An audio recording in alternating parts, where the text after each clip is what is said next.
శ్రీవారి పుష్పకైంకర్యం కోసం మొట్టమొదట పూల తోటను పెంచింది ఎవరంటే అనంతాల్వార్.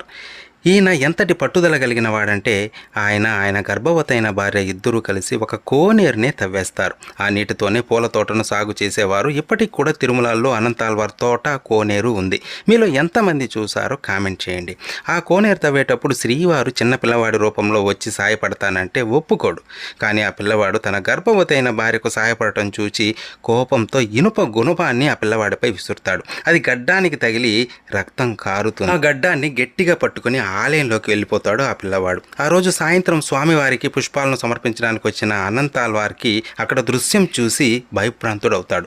స్వామి గడ్డం నుంచి రక్తం కారుతూ ఉంటుంది. వెంటనే తన దగ్గర ఉన్న పచ్చకర్పూరాన్ని ఆ గడ్డానికి పెట్టి రక్తాన్ని ఆపే ప్రయత్నం చేస్తాడు. అప్పుడు అర్థమవుతుంది ఆ పిల్లవాడి రూపంలో తనకి సహాయం చేయడానికి వచ్చింది శ్రీవారే అని. ఆ గుణపం ఇంకా ఆలయంలో ఉంది. మీరు ఎంతమంది చూశారు?